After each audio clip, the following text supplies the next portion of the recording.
क्या करें ना कि मेहनत सफलता की कुंजी है, कि मेहनत सफलता की कुंजी है, लेकिन इस कुंजी के लिए सही दिशा में मेहनत भी तो ज़रूरी है। तो हेलो प्यारे बच्चों, आज फिर मैं आपके सामने करंट के कुछ इम्पोर्टेंट क्वेश्चन लेके आया हूँ।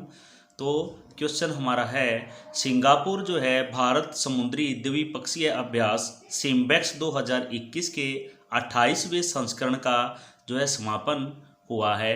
जो सिम्बेक्स 2021 था वो सिंगापुर और भारत का द्विपक्षीय जो है समुद्री अभ्यास था। आइए जान लेते हैं इसके बारे में।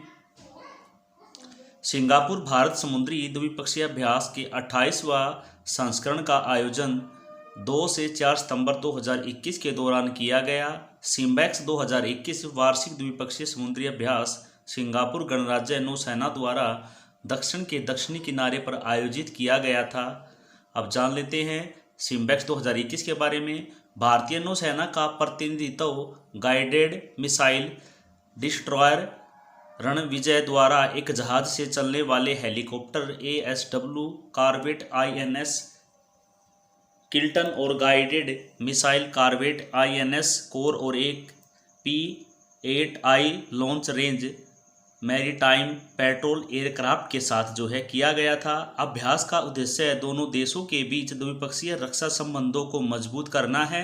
सिम्बेक्स को इस वर्ष का संस्करण भी एक विशेष अवसर है, क्योंकि यह भारत की स्वतंत्रता के 75वें वर्ष के चल रहे समारोह के दौरान होता है। सिम्बेक्स 2021 की सफलता आने वाले वर्षों में द्विपक्षीय साझेदारी को और मजबूत करने के लिए दोनों पक्षों की आपसी संकल्पना का एक और प्रदर्शन है। आइए चलते हैं नेक्स्ट क्वेश्चन पर। नेक्स्ट क्वेश्चन है, साइरस पोंचा बने एशिया स्क्वैश महासंघ के नए उपाध्यक्ष। जो साइरस पोंचा है वो एशियाई स्क्वैश महासंघ के नए अध्यक्ष बने हैं। आइए जान लेते हैं। Squash racket federation of India के महासचिव साइरस पोंचा को ASF की 41वीं वार्षिक आम बैठक के दौरान सर्वसम्मति से एशियाई स्क्वैश फेडरेशन का उपाध्यक्ष चुना गया है।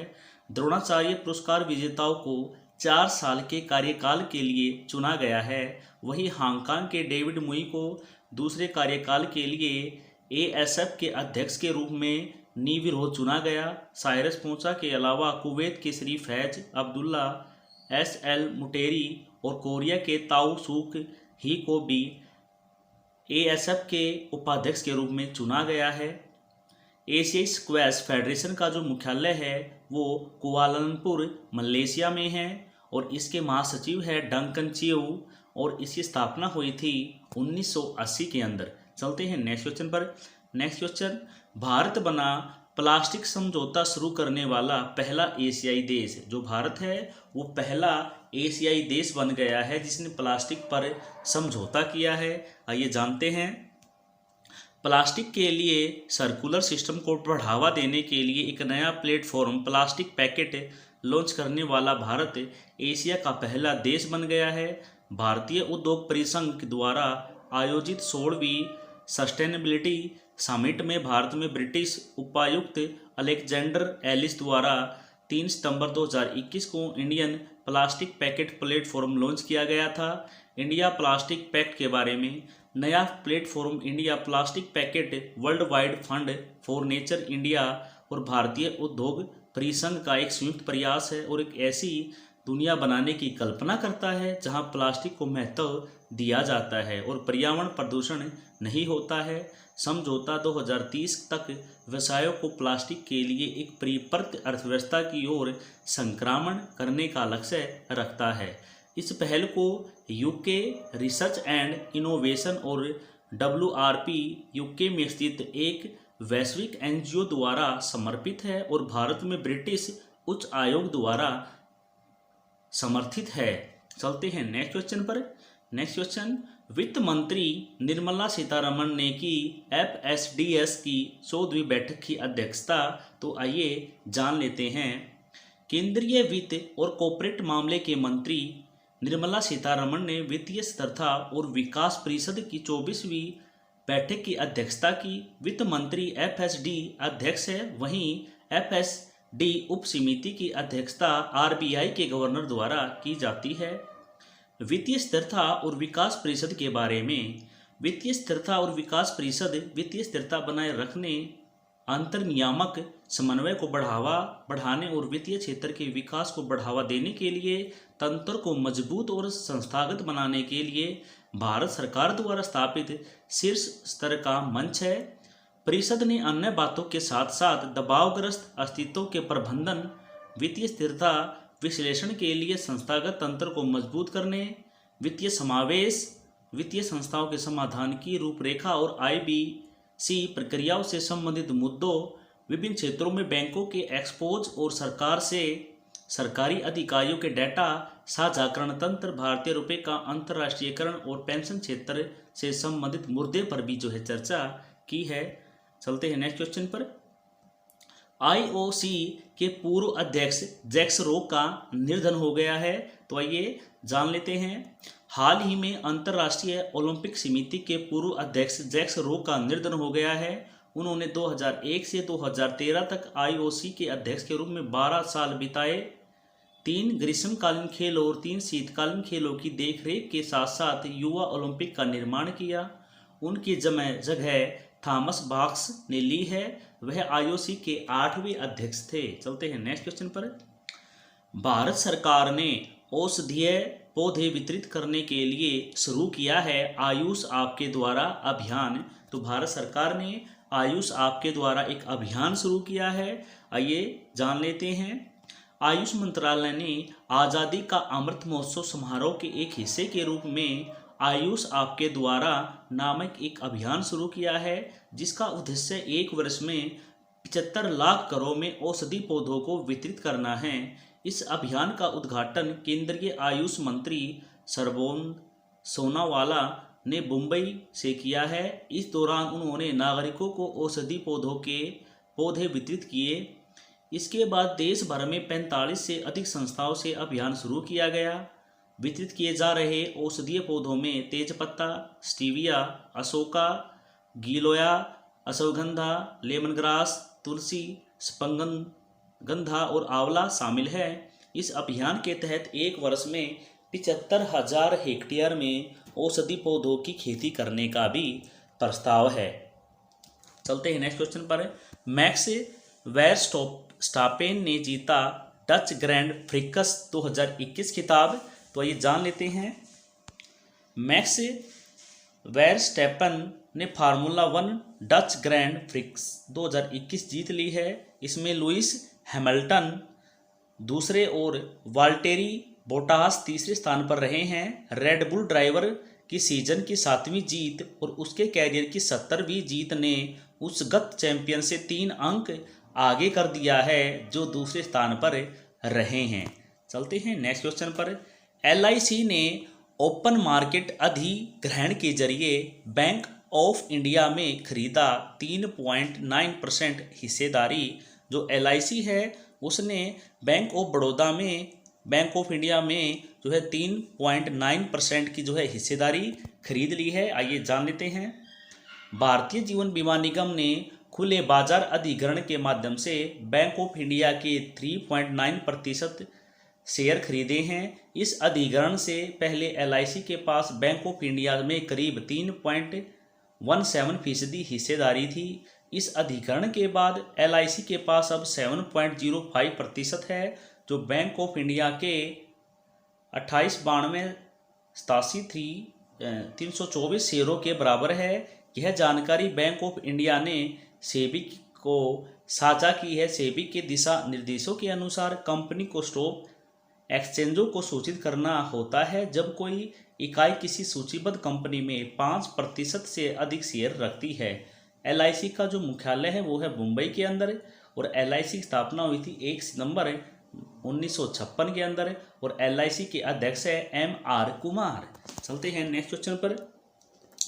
फोनपे ने लॉन्च किया डिजिटल भुगतान इंटरैक्टिव प्लेटफॉर्म प्लस प्लेटफॉर्म। तो ये फोनपे ने जो है लॉन्च किया है, आइए जान लेते हैं।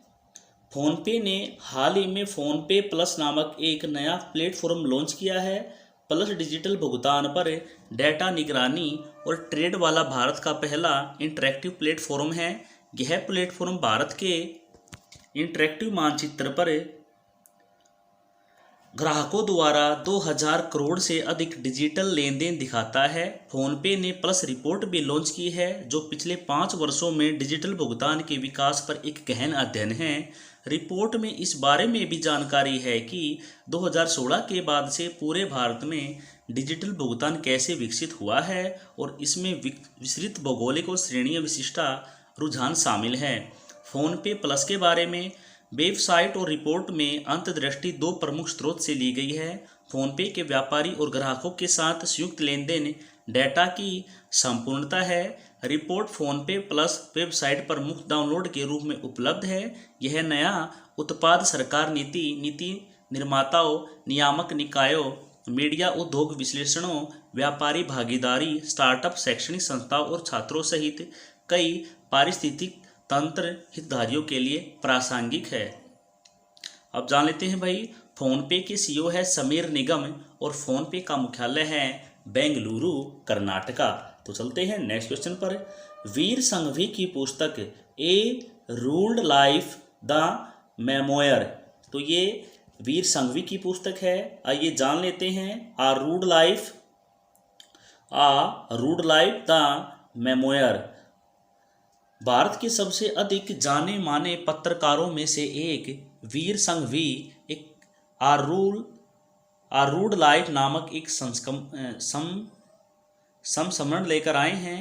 पेंगुइन रैंडम हाउस द्वारा आ रूल्ड लाइफ द मेमो प्रकाशित किया गया था। इस पुस्तक के माध्यम से लेखक ने भारतीय पत्रकारिता में सबसे महत्वपूर्ण कैरियर के अपने विचार और अनुभव साझा किए हैं, जिसमें उनकी निजी जीवन, मशहूर हस्तियों और राजनेताओं, बिचौलियों और पर्दे के पीछे के अभिनेताओं की कहानियां इसमें शामिल है। वीर संघवी भारतीय प्रिंट और टेलीविजन पत्रकार, लेखक, स्तंभकार और टॉक शो होस्ट है, जिन्होंने 1999 से 2007 तक हिंदुस्तान टाइम्स के साथ काम किया है, जिसके बाद उन्होंने एक स्तंभकार के रूप में अखबार में भी काम करना जारी रखा है। नेक्स्ट क्वेश्चन है हमारा, टोक्यो पैरा ओलंपिक 2020 भारत ने जो है 19 पदकों के साथ जो है 24वें स्थान पर जो है भारत रहा है।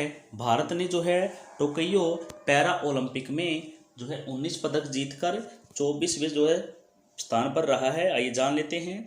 भारत ने टोक्यो पैरा ओलंपिक 2020 में अपना अभियान 19 पदकों के सर्वकालिक उस स्तर के साथ समाप्त किया है, जिसमें 5 स्वर्ण, 8 रजत और 6 कांस्य शामिल है। यह पैरा ओलंपिक खेलों के एकल संस्करण में भारत के लिए सर्वश्रेष्ठ मेडल टैली है। भारत कुल 162 देशों में से ओवरऑल मेडल टैली में 24वें स्थान पर है। भारतीय ध्वजवाहक javelin thrower Tekchand Tokyo para Olympic के उद्घाटन समारोह में ध्वजवाहक थे।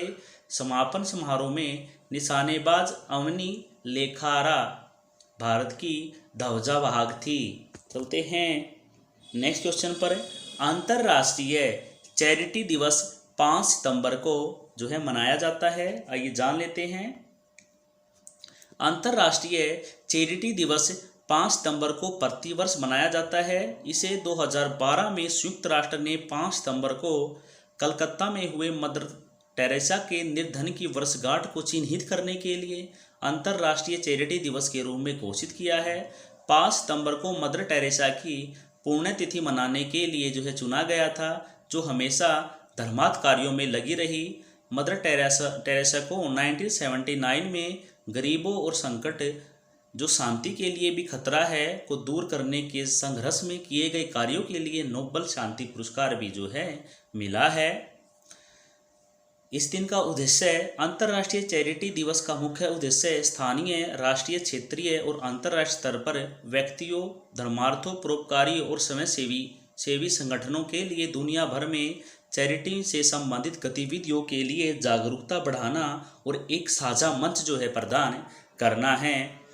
अगला क्वेश्चन है हमारा, एंजेलिना जोली की book know your rights and claim them a guide for youth, ये एंजेलिना जोली की जो है बुक है know your rights and claim them a guide for youth. आइए जान लेते हैं। हॉलीवुड अभिनेत्री एंजेलिना जोली ने हाल ही में अपनी आगामी पुस्तक know your rights and claim them a guide for youth जारी की है। इस किताब को एंजेलिना जोली, एमनेस्टी इंटरनेशनल और मानव अधिकार वकील गेराल्डिन वॉन ब्यूरेन क्यूसी ने संयुक्त रूप से लिखा है। किताब के बारे में, यह पुस्तक दुनिया भर के युवकों और बच्चों को उनके अधिकारों के बारे में जागरूक करने में सहायक होगी और उन्हें स्वास्थ्य, संतुलित, सुरक्षित और स्थिर व्यास बनाने के आधार पर वर्षों पहले तय किए गए इन अधिकारों को हासिल कैसे करें, इसके बारे में भी ये हमें बताएगी। तो चलते हैं नेक्स्ट क्वेश्चन पर। राष्ट्रीय शिक्षक दिवस 5 सितंबर। तो 5 सितंबर को राष्ट्रीय शिक्षक दिवस जो है मनाया जाता है। आइए जान लेते हैं। 5 सितंबर को पूरे भारत में शिक्षक दिवस के रूप में मनाया जाता है। यह दिन हमारे देश के पूर्व राष्ट्रपति डॉक्टर सर्वपल्ली राधाकृष्णन के जन्मदिन को चिन्हित करने के लिए शिक्षक दिवस के रूप में मनाया जाता है। वह एक दार्शनिक, विद्वान और भारत रत्न पुरस्कार विजेता थे। वह भारत के दूसरे राष्ट्रपति 1962 से 1967 और भारत के पहले उपराष्ट्रपति 1952 और 1962 थे। शिक्षा मंत्रालय प्रत्येक वर्ष इस अवसर पर राष्ट्रीय शिक्षक पुरस्कार प्रदान करता है। 2021 में भारत के राष्ट्रपति श्री रामनाथ कोविंद देश भर के 44 शिक्षकों को राष्ट्रीय पुरस्कार जो है प्रदान करेंगे। इस दिन का इतिहास क्या है? 1962 में डॉक्टर सर्वपल्ली राधाकृष्णन स्वतंत्र भारत के दूसरे राष्ट्रपति बने। इस दिन को मनाने का मुख्य महत्व यह है कि डॉक्टर राधाकृष्णन के छात्रों ने उनके जन्मदिन को एक विशेष दिन के रूप में मनाने की अनुमति देने के लिए उनसे संपर्क किया। वह इस सम्मान से हैरान और खुश थे जो छात्रों द्वारा उनके शिक्षक न होने के बाद भी उन्हें दिया जाता है। नेक्स्ट क्वेश्चन है, महाराष्ट्र सरकार पुणे में करेगी राजीव गांधी के नाम पर साइंस सिटी की स्थापना। आइए जान लेते हैं। महाराष्ट्र सरकार ने छात्रों के बीच वैज्ञानिक दृष्टिकोण विकसित करने और उन्हें भविष्य में छात्र बनाने के लिए तैयार करने के लिए पुणे के पास पिंपरी चिंचवड़ में एक विश्व स्तरीय विज्ञान शहर स्थापित करने का निर्णय लिया है। Bharat Ratna Rajiv Gandhi science innovation city के रूप में नामांकित करने के लिए PCMC क्षेत्र में 8 एकड़ के परिसर में 1 एकड़ क्षेत्र में एक विज्ञान केंद्र विकसित किया जाएगा। PCMC क्षेत्र में साइंस सिटी बनाने के लिए केंद्र ने 191 करोड़ रुपए की सहायता दी है। अब महाराष्ट्र के राज्यपाल है भगत सिंह कोश्यारी और महाराष्ट्र की राजधानी है मुंबई और महाराष्ट्र के CM हैं उद्धव ठाकरे। तो ये तो थे आज के हमारे कुछ इम्पोर्टेंट क्वेश्चन। तो क्वेश्चन कैसे थे प्यारे बच्चों, कमेंट बॉक्स में हमें ज़रूर बताएं। और जो बच्चे चैनल पर पहली बार आए हैं वो चैनल को लाइक करें, शेयर करें और चैनल को सब्सक्राइब जरूर कर लें ताकि इसी प्रकार की जानकारियाँ आपको मिलती रहे। तो कल फिर मिलते हैं नए क्वेश्चनों के साथ, तब तक के लिए बाय बाय।